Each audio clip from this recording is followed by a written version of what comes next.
Olá, turma. Sejam bem-vindos a mais uma aula virtual, tá?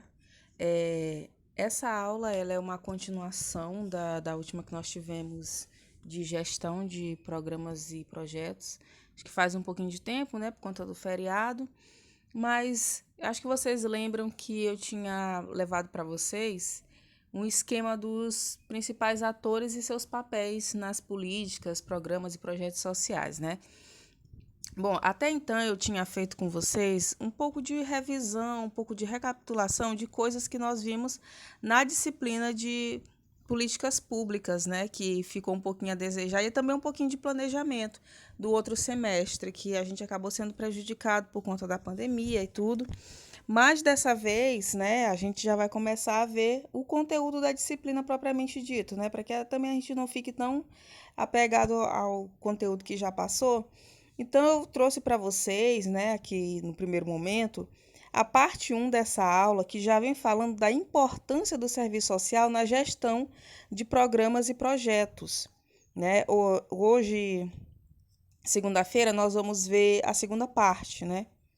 Então, eu vou mostrar hoje para vocês aqui a primeira parte, que ela é bem interessante, ela não necessariamente vai tratar só do projeto em si, mas ela vem trazer o aspecto anterior à elaboração dos planos, dos programas e projetos, que é o quê? Que é a identificação, o reconhecimento do que é a questão social, porque não faz sentido você planejar se não for para resolver a questão social, pelo menos propor uma solução, uma resposta a ela, né?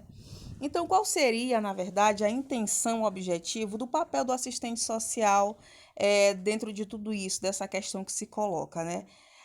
Afinal de contas, por que vocês estão aprendendo, estudando sobre a importância do serviço social na elaboração de programas, projetos, exercitando isso em projetos de intervenção, em disciplinas de pesquisa? Qual a importância do nosso papel como profissionais, até mesmo como estudantes, na elaboração dessa metodologia, né? Desses instrumentais? Porque os projetos e programas, eles também são instrumentos de atuação do assistente social. Então, antes de tudo, é preciso ressaltar que o trabalho do assistente social nos programas e projetos sociais, ele vai além de um mero exercício profissional. Nós não estamos ali indo só executar nosso trabalho diário, só fazer nossa função. Ah, é porque eu me formei para isso, porque lá no meu código de ética diz que eu tenho essa obrigação de prestar serviço sobre isso, sobre aquilo, e eu devo obrigatoriamente realizar um plano, um projeto, me capacitar para isso, fazer uma especialização, uma pós-graduação e pronto. Não. Existe algo mais profundo, existe uma função, né, maior que nós devemos estar prestando dentro dessas atividades. Então, não é um mero exercício profissional, como eu acabei de dizer, não é a mera aplicação de métodos e instrumentos de trabalho. Claro que é uma coisa complexa, você precisa se capacitar, é uma das maiores oportunidades que o assistente social tem de ter um contato simultâneo, tanto com o seu público quanto com o seu empregador, seja o Estado, uma empresa, uma organização social, etc. Então, o trabalho dentro dos projetos e programas sociais, ele é uma grande oportunidade de atuação e aprendizado, mas não se encerra nisso, né? É algo muito maior do que isso, pois passa pelo enfrentamento à questão social, pela percepção da relevância da expansão da cidadania de uma sociedade mais igualitária do ponto de vista do acesso aos direitos essenciais. Então, não é só a realização de uma atividade profissional para você receber ali o seu salário no final do mês. E por mais que pareça muito manjado, pareça muito clichê, professora, mas o tempo todo a gente ouve isso de questão social, mas não tem como fugir da questão social, né? É algo inevitável, é o nosso objeto de trabalho. E por mais que a gente ache que o mundo está evoluindo, a questão social está diminuindo, muito pelo contrário, ela está se agravando. Cada dia que passa, ela se agrava cada vez mais e a gente precisa estar atento para saber lidar com ela, né? Com essas mudanças estruturais que têm acontecido na economia, pós-pandemia, política, crises, né? Muitas manifestações, a gente precisa saber como tudo isso impacta na questão social. Então, trabalhar em projetos e programas sociais é uma forma de você aumentar a sua percepção da importância da cidadania, o quanto essa cidadania precisa ser expandida e quanto nós vivemos num país, num mundo tão desigual, né, com tanta pobreza, tanta acumulação de riqueza e ao mesmo tempo tanta miséria, né? E de uma sociedade também mais igualitária, do ponto de vista do acesso aos direitos essenciais. Então, esses direitos essenciais que a gente tanto debate, né, que são, na verdade, os nossos direitos sociais, que é saúde, educação, segurança, moradia, proteção à maternidade, trabalho, previdência, etc., né? Meio ambiente, esses direitos essenciais, eles estão diretamente ligados à realização de planos, programas e projetos, porque é através desses mecanismos que esses direitos vão entrar na prática, que eles vão se realizar. Nesse sentido, turma, a atuação do assistente social, ela vai estar focada em quatro perspectivas, em quatro pontos. Quais são esses quatro pontos no qual a atuação do assistente social dentro de programas sociais estará relacionada? De que forma, né, a atuação do assistente social vai se dar dentro de programas e projetos sociais? Primeiramente, esse profissional precisa ter a devida compreensão das dimensões da qual a questão social e a realidade social como um todo estão envolvidas. Questão social, gente, não é só pobreza. Questão social não é só desigualdade de renda. Questão social não é só morar numa periferia, numa favela e estar desempregado. Questão social vai muito além disso. Ela afeta desde os mais pobres até os mais ricos. Não há ninguém no mundo que não seja afetado pela questão social. Todos os indivíduos que passam ou passarão por essa terra, né? Qualquer que seja o país, eles vão estar sendo afetados por isso. É uma coisa quase que inevitável. Então você precisa compreender que a questão social, o que é a questão social?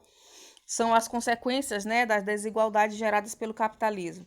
Essas desigualdades, elas não são só focadas em economia. Elas são fundamentalmente econômicas, porque a economia é a base da sociedade. A economia é a forma como o ser humano ele encontra de prover o seu sustento, de prover a sua sobrevivência. A economia ela não está ligada só com a bolsa de valores, com o dólar, com o real, com o quanto você vai gastar para pagar uma conta, se você foi no banco hoje ou não, se você comprou pão ou não. A economia ela é algo humano. Ela está ligada com a essência do ser humano e a sua necessidade e capacidade de suprir a sua sobrevivência. Imagine um indígena que ele nunca teve contato com dinheiro, ele talvez nunca nem teve contato, conheceu a nossa civilização ocidental, né? Mas ele trabalha, ele planta, ele pesca para prover o seu sustento, da sua família, da sua aldeia, da sua tribo. Ele está exercendo uma atividade econômica. Tudo que o homem faz de modo a garantir a sua sobrevivência é uma atividade econômica. Então, a economia ela faz parte de nós enquanto seres humanos e não tem como ela estar desvinculada da questão social. À medida que essa sociedade humana ela vai evoluindo e as formas de divisão do trabalho vão se agravando, né? Vão se intensificando, na verdade. Então, o trabalho ele começa a ser dividido entre homens e mulheres, entre crianças, adultos e velhos, entre ricos e pobres, entre livres e escravos, patrões e empregados, né, empresários e funcionários.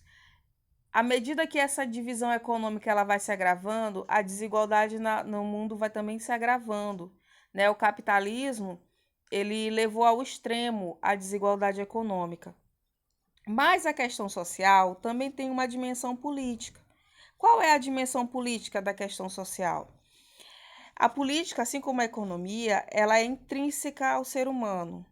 Todo indivíduo, por mais, novamente, no mesmo exemplo, por mais que ele não tenha contato com uma cultura ocidental, por mais que ele não vote, que não tenha uma Câmara, um Senado, etc., ele é político. Você junta três pessoas e eles decidem quem vai coordenar aquele grupo, você já está fazendo política. A política faz parte do ser humano e ela está diretamente ligada à economia também, porque ela decide a forma como A riqueza gerada através da economia vai ser repartida dentro da sociedade. A política determina quem tem o poder, quem detém esse poder, quem não detém. Ela determina quem manda e quem obedece, quem são os livres, quem são os presos. A política está ligada ao direito, ela está ligada à representação, à livre expressão, né? Ela está ligada a muitas partes da sociedade. Então, a questão social também é política e nós precisamos ter essa visão. Como assistentes sociais, né? Por mais que a gente ache que não seja nosso papel ter uma visão política da questão social, mas nós, como indivíduos e como profissionais, temos que ter essa atenção também. A questão social também tem uma dimensão pessoal. Você não pode ignorar que, por mais que ela seja social, cada indivíduo é impactado e interpreta essa questão social de uma maneira diferente. Então, para você, enquanto mulher ou enquanto homem, você vai vivenciar a mesma questão social de maneira diferenciada. Você, enquanto um negro, um branco, um pardo, um índio, um amarelo, seja qual for sua etnia, você vai experimentar a questão social de uma maneira diferenciada. Você, como uma pessoa que mora na zona rural do seu município, ou na cidade, nos bairros, ou na capital, ou você mora no Nordeste, ou mora no Centro-Oeste, no Sul, você, enquanto indivíduo, a sua escolaridade, sua história de vida, vai ser impactada de uma maneira diferente pela questão social. E é isso que muitas vezes nós não temos em mente quando nós abordamos o nosso sujeito. Nós temos muita mania de abordar o sujeito como uma classe, como uma categoria, como um índice, como um número, como um grupo de pessoas que pode ser tratado da mesma maneira indistintamente, mas a gente esquece que o ser humano é impactado por aquilo que acontece na vida dele e na sociedade de uma maneira diferente. Então, sempre que possível, sempre que necessário, dê atenção ao indivíduo e à forma como ele sofre o impacto das mudanças sociais na sua vida. A questão social, ela também é universal. Em que sentido? Como que o sujeito que está lá no interior do Maranhão, digamos lá em Belágua, lá em Buriti, lá em Bacuri, como que esse indivíduo ele pode ser comparado ao cara que está lá em Nova York, Amsterdã, Paris? O que há de semelhante entre eles, por mais profundas que sejam as desigualdades raciais, culturais, sociais, econômicas, políticas, etc., ambos são seres humanos. A humanidade é uma categoria universal. E essa humanidade como um todo é impactada pela questão social, o que nos universaliza no mundo diante de tanta diversidade, no mundo onde você tem um Afeganistão e tem também uma Suíça. O que nos torna iguais é o fato de nós sermos humanos. E essa humanidade, indiscriminadamente, é afetada pela questão social. Não pensem que a Suécia não é impactada pelo Afeganistão, ou que o Afeganistão não é impactado pela França, que o Brasil não é impactado pela China, e etc., e vice-versa. O mundo como um todo, ele é impactado por essa desigualdade, por essa pobreza, por essa necessidade. A gente vê aquelas cenas de imigração, né, daquelas ondas de imigrantes da África, do Oriente Médio, indo lá para a Europa, e a gente se pergunta, nossa, mas por que isso está acontecendo, né? Tanta gente saindo de seus lugares, mudando, migrando. Nós não lembramos que muitas vezes essas pessoas estão imigrando por questões econômicas e de guerra que são causadas pela própria Europa, pelo próprio Estados Unidos. Então, olha a conexão, olha como isso está próximo, né? Então, é a universalidade da questão social, é uma questão humana, né? Muito mais do que econômica e política, é uma questão humana, muito mais do que uma questão pessoal, é universal. E ela é também ambiental, não só do ponto de vista da natureza, porque cada vez mais se percebe a relação entre natureza, economia, política e desigualdade. Os povos do terceiro mundo são os mais afetados pela degradação da natureza. Você vê, a maioria dos rios poluídos estão nos países pobres. Os piores ares para você respirar estão nos países pobres. As áreas desertas e desertificadas estão nos países pobres. Então, o ambiente ele também é relacionado a isso. Só que nós não podemos atribuir simplesmente ao ambiente a desigualdade, porque esse ambiente ele também é usufruído, também é utilizado como fonte de riqueza. Vide aqui no Brasil, né, que a gente tem todo um debate sobre os garimpos, o agronegócio, a exploração de vários recursos naturais que afetam as populações mais vulneráveis.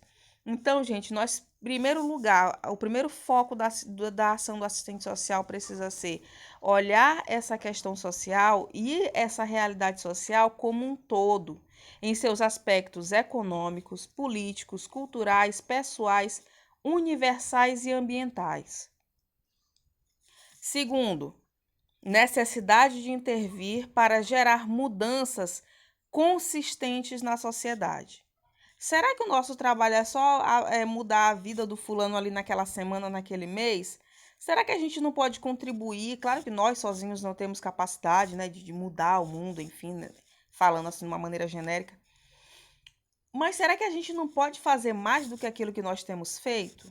Será que nós não temos a capacidade de gerar uma mudança mais profunda, mesmo que seja ali naquela micro-realidade que nós estamos atuando, naquele bairro, naquela comunidade, no município, no estado? Por que a gente não tenta fazer um esforço de agir e manifestar mudanças mais consistentes? Isso é uma responsabilidade que a gente precisa ser chamado a refletir, né?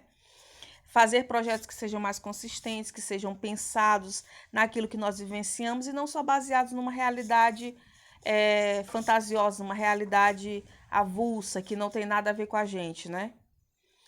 Quarto ponto, identificar os reflexos da questão social e seus fatores adjacentes.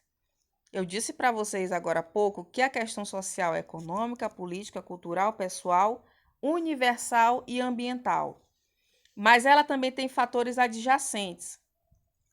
Percebam como a questão social, por exemplo, da renda, ela vai estar ligada com o consumo de drogas, com a violência doméstica, com a violência urbana, com a degradação de valores, né? A inversão de valores, com a saúde mental, a saúde física como um todo, com a educação. Então, a questão social, ela impacta tudo, ela vai gerando outros fatores. Vamos tomar como exemplo a pandemia. A pandemia, ela foi uma questão de saúde.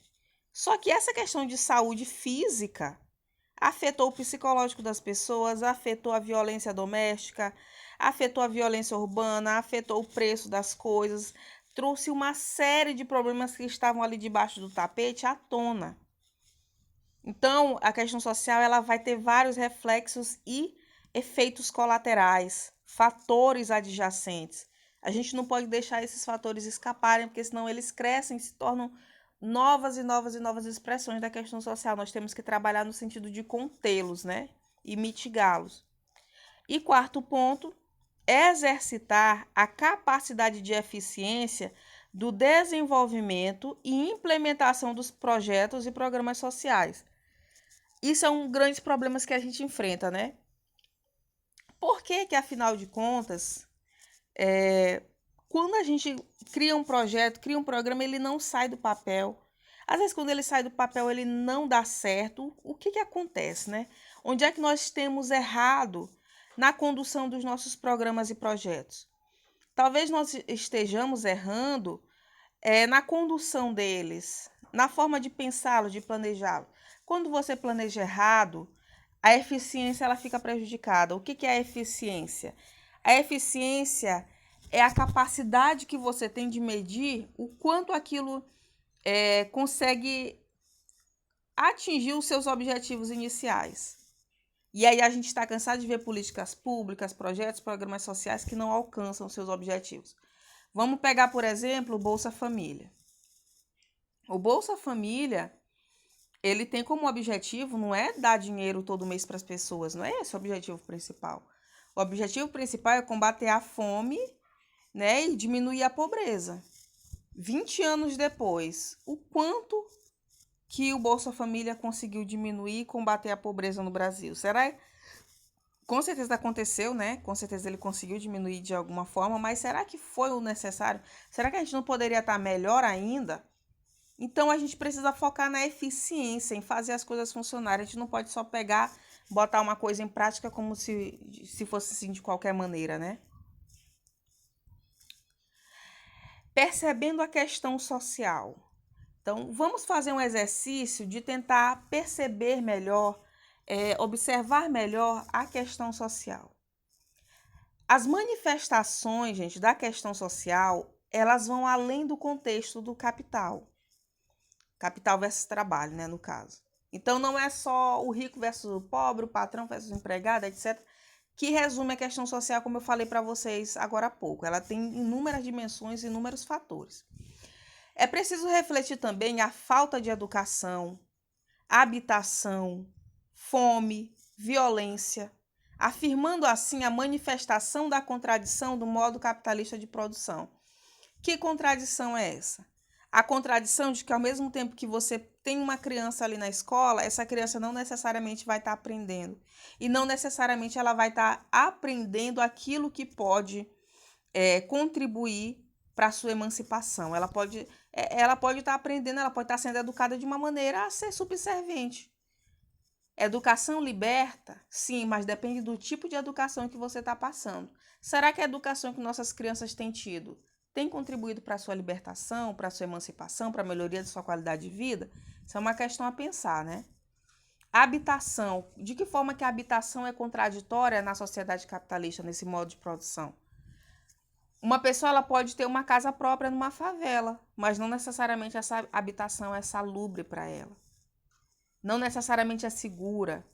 Não necessariamente essa habitação própria significa que ela não vai ser invadida pela polícia a qualquer momento, que ele não vai morrer de uma bala perdida dentro da própria casa. A fome. Tem muita gente que está almoçando e jantando agora, mas está com fome porque está almoçando e jantando de maneira precária. Está só enganando a fome, não está se alimentando da maneira que necessita. Está desnutrido, né? A violência, e não só a violência, como a gente está acostumado a ver no jornal, mas as microviolências que são praticadas diariamente.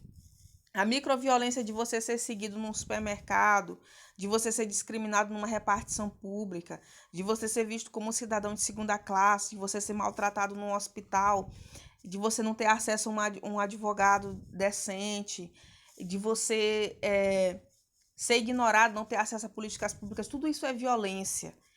De repente você não foi assaltado esse mês, esse ano, talvez você nunca foi assaltado na sua vida, mas você é maltratado cotidianamente pelo Estado, pela sociedade. E isso é uma forma de violência. Até um olhar pode ser uma forma de violência, uma palavra. Aquelas pequenas violências que nós sofremos dentro de casa também, na nossa família, né? Desculpa, gente.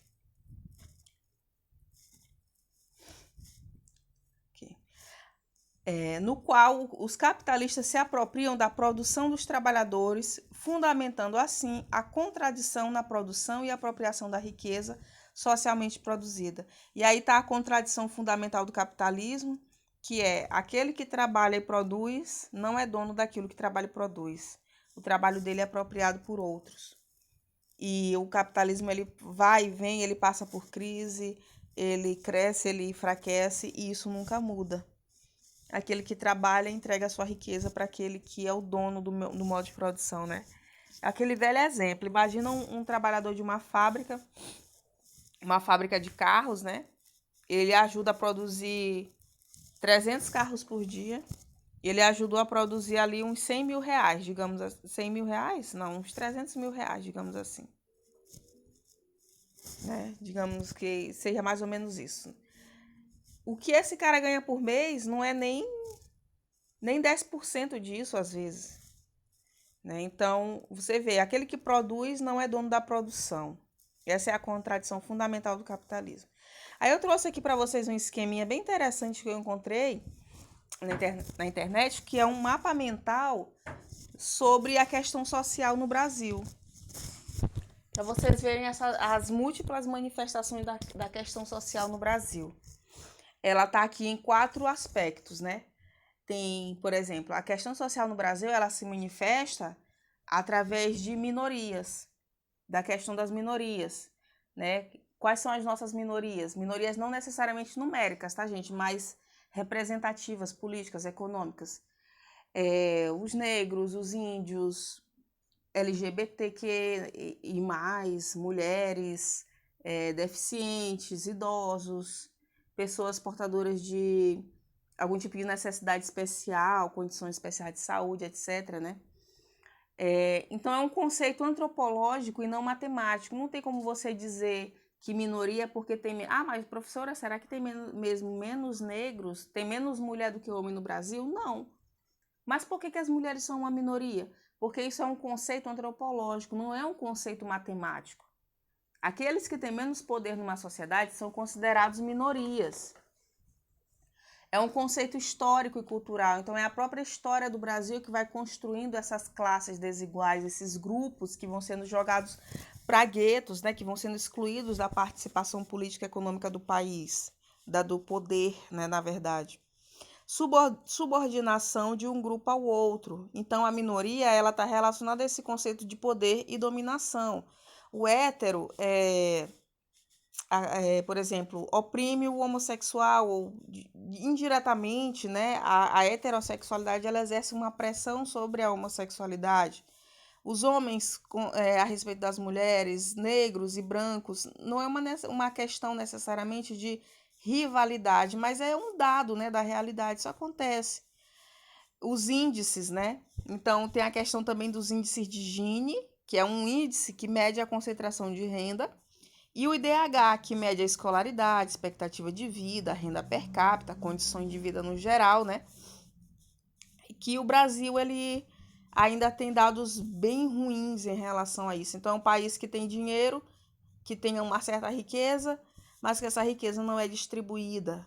E isso está na raiz da nossa questão social, além dos fatores históricos, claro. Ações afirmativas que são tentativas de mitigar essas desigualdades, mas elas ainda são feitas de maneira ineficiente e insuficiente, que são o quê? As cotas, o Bolsa Família, o BPC, outros programas sociais que vêm se deteriorando ano após ano, né? E em contradição a tudo isso, a gente tem desculpa, gente, uma Constituição Federal que prega, né, e preza pela democracia, com os princípios de liberdade, igualdade, equidade e justiça, né, num acesso amplo. Então, como vocês podem ver, o Brasil é uma contradição gigantesca, uma contradição continental. A gente tem um conceito estabelecido de que é necessário haver igualdade, justiça, liberdade, democracia, mas é um país que flerta com a ditadura, é um país desigual, um país onde as minorias são oprimidas, onde as ações afirmativas e desconcentração de renda são insuficientes. E enquanto a gente não resolver esse problema, nós teremos uma enorme bola de ferro atada ao nosso calcanhar que nos prende ao século XIX, que não vai nos deixar entrar no século XXI de vez, jamais, enquanto a gente não resolver essas questões. Montanho, né, que é um dos autores aí bem relevantes no serviço social, ele vem afirmar que a questão social ela é não só um resultante da exploração econômica capitalista, mas ela é também uma responsabilidade individual ou coletiva dos setores por elas atingidos. Então, imagina assim, imagina que a população ela é a mais atingida, a população como um todo é a mais atingida pela questão social. É uma responsabilidade dessa parcela da população lutar contra essa exploração capitalista.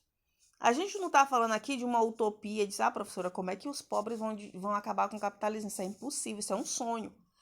Pode ser, né, no atual contexto, mas ele está falando no sentido de que você precisa lutar pela mitigação da desigualdade. Você tem a obrigação de lutar pela melhoria da sua qualidade de vida. Se o que está ao seu alcance é votar em alguém que preze pelas políticas públicas, vote. Se está ao seu alcance participar de uma conferência, de um evento de política pública, participe. Faça o que for necessário para que você possa melhorar sua qualidade de vida, porque também é uma responsabilidade sua. A gente precisa perder essa mentalidade paternalista de que só o Estado tem o poder e a responsabilidade de mudar a nossa vida. Nós também temos esse papel. Nós temos que assumir essa responsabilidade para conosco mesmo. Além, claro, de cobrar que os responsáveis também façam o seu papel. Já o Pastorini, 2010, afirma que, apesar da questão social ter sua centralidade no capitalismo, seu conjunto de problemas se alteram de acordo com cada sociedade e seu momento histórico, ou seja, elas vão se manifestar dependendo das peculiaridades de cada país. Você não pode tratar a questão social no Brasil da mesma maneira que você trata nos Estados Unidos. Você não pode tratar a pobreza na Bolívia como a pobreza na Inglaterra, a pobreza lá na Índia como a pobreza na China, no Brasil como na Rússia. Cada país ele tem a sua própria história. E essa história vai moldando a sua sociedade, a sua cultura, a sua política, sua demografia. E essa questão social ela vai se expressando de maneira diferente em cada um desses lugares, né? E aí a gente precisa ter consciência de que ela brota do modo de produção capitalista, sim. Porém, ela vai tendo modificações em cada aspecto, em cada lugar. Não existe uma fórmula pronta de que isso ou aquilo vai acabar com a desigualdade e com a questão social, né? Cada sociedade precisa ser responsável por encontrar as suas soluções e descobrir as suas problemáticas. À medida que se acumula capital, a situação do trabalhador, qualquer que seja o seu pagamento, alto ou baixo, tende a piorar. A acumulação ocasiona uma acumulação de miséria correspondente à acumulação de capital. A acumulação da riqueza num polo é, portanto, ao mesmo tempo, a acumulação de miséria, tormento de trabalho, escravidão, ignorância, brutalização e degradação moral no polo oposto. Essa citação, gente, é de Marx. O que ele está dizendo? Cada vez que a riqueza é acumulada num polo, no outro polo se gera miséria, se gera escravidão, se gera ignorância, se gera brutalização, degradação moral, tormento de trabalho. Vamos pegar um exemplo mais óbvio que está hoje no mundo. Imaginem o Afeganistão, né, que é um país ali em crise, é um país que não tem governo, né? O Haiti, dentre outras nações que estão destruídas. Quem ganha com isso? Toda vez que vocês virem uma miséria, uma desigualdade, uma guerra, pensem no lado oposto de quem está ganhando com aquilo. Onde há um derrotado, do outro lado há um vencedor. Onde há a miséria do Haiti, há alguém enriquecendo com ela em algum lugar. Onde há guerra na Síria, na África, no Oriente Médio ali, existe a paz em algum lugar. Para que haja paz no primeiro mundo, é preciso que haja guerra no terceiro mundo. As pessoas não emigram à toa. Para que haja riqueza nos Estados Unidos, é preciso que haja pobreza em vários outros lugares.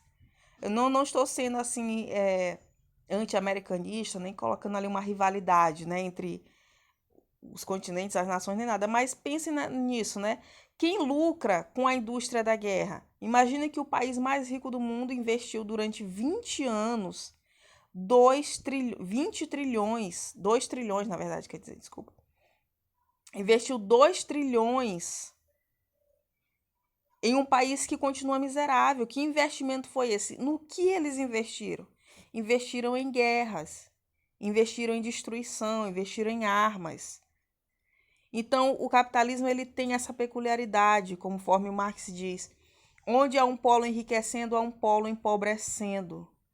Onde há um polo vivendo em paz, há um polo vivendo em guerra. Nunca haverá uma paz absoluta no mundo enquanto houver esse sistema. Olha só, aqui é uma imagem explícita. É essa afirmação ilustrada. Isso aqui é no Brasil, tá, gente? Então, vocês percebem, aqui embaixo é a favela, aqui em cima você vê o centro, né? Onde está a elite, está o dinheiro. Tem bilhões circulando aqui em cima e aqui embaixo você vê a miséria. Então, o capitalismo, ele é um sistema polarizado por natureza. Ele não pode gerar igualdade porque ele é polarizado, ele precisa que haja a ambiguidade. Né? O capitalismo ele é um dragão de duas cabeças. Ele jamais vai unificar a sociedade porque ele é ambíguo por natureza. Ele precisa da desigualdade, ele precisa de dois polos para continuar existindo. Mediante a esse cenário, surge a necessidade de intervenção direta por parte do Estado, do setor privado, que é o empresariado, e do chamado terceiro setor, que é a sociedade civil.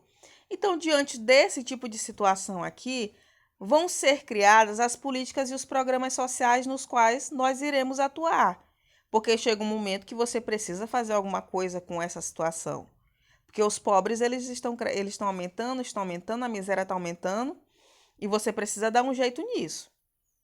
E aí o Estado, as empresas, a sociedade, ela começa a pensar alternativas. E essas alternativas elas vão ser os programas, as políticas, os projetos.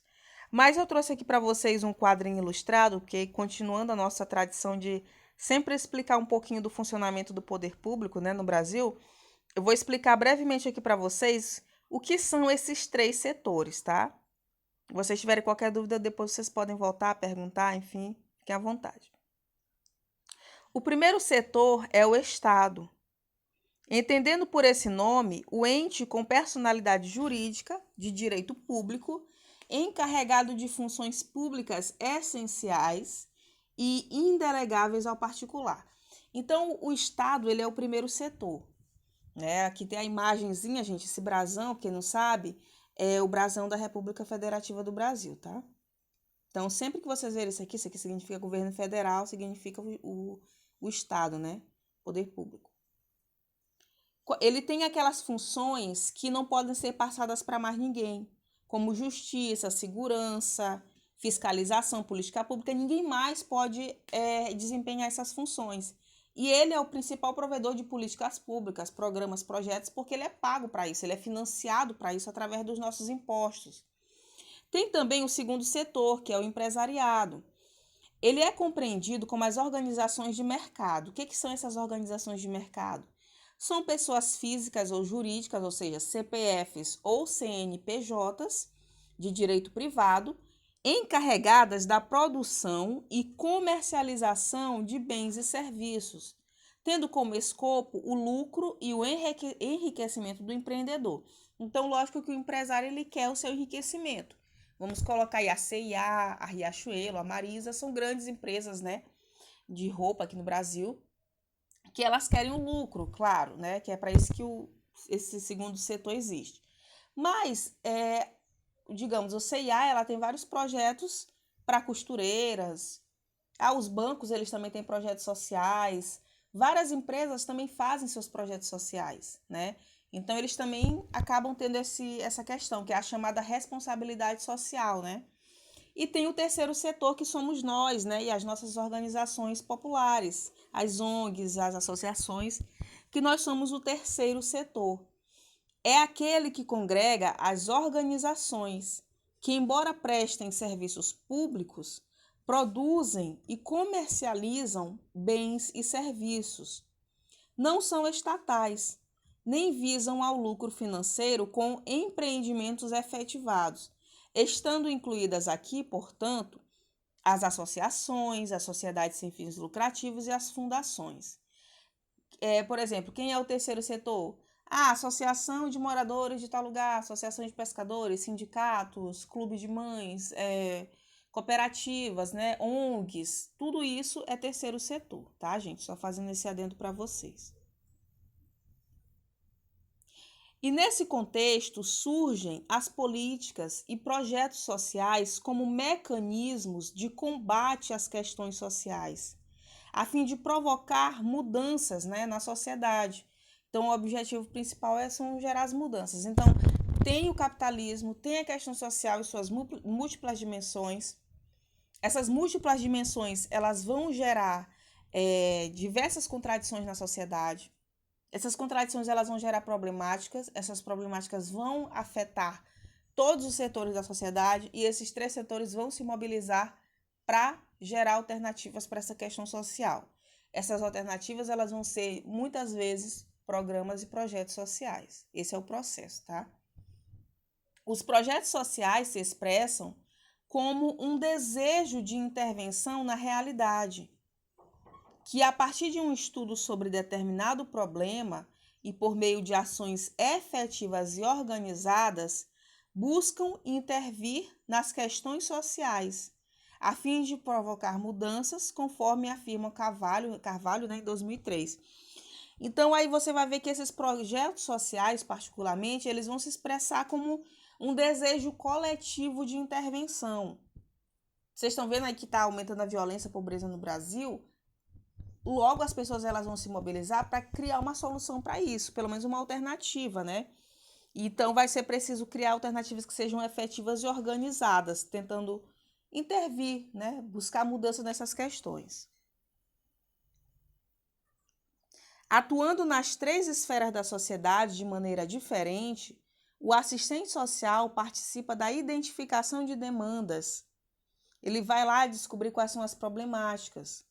A elaboração de programas e projetos, que é o que nós vamos exercitar, né, ao longo do nosso curso, dessa disciplina também, e a execução e implementação dos mesmos, além da avaliação, que é o que será feito na prática, né, quando vocês estiverem ali atuando, que é a nossa dimensão técnico-operativa. Então, nós atuamos nessas 3 dimensões, mas nós vamos se aprofundar mais nisso na segunda parte dessa aula. Sua maior contribuição se dá no fato de que a profissão tem o contato mais próximo e cotidiano com a classe trabalhadora. O cotidiano é revelador dos pormenores e detalhes que passam despercebidos aos demais setores. Qual é o diferencial e por que o assistente social ele é sim muito necessário na elaboração de políticas e projetos? Porque nós somos o profissional que temos o contato com a classe trabalhadora de uma maneira mais intensa. Nós estamos dentro das casas, nós estamos ouvindo os seus problemas, os seus relatos, a gente está vendo ali os seus sofrimentos, a gente está vendo como eles vão sendo afetados. E nós temos um grande potencial de contribuição, né? Esse é o nosso diferencial dentro desses programas e projetos. Então, gente, nessa primeira parte, claro que de uma forma reduzida, porque a aula online ela nunca detalha tanto quanto a presencial, né? A gente viu como que a questão social influencia a necessidade de um projeto, de um programa social. Na segunda parte, nós veremos qual é a importância da nossa atuação dentro desses projetos. E aqui a referência está o texto, né? Que eu vou deixar em PDF também para vocês, que é o texto da Simone Coutinho da Silva, a importância da atuação do assistente social na gestão de projetos sociais, tá, gente? Então, a gente se vê em breve para ver a segunda parte dessa aula. Até mais!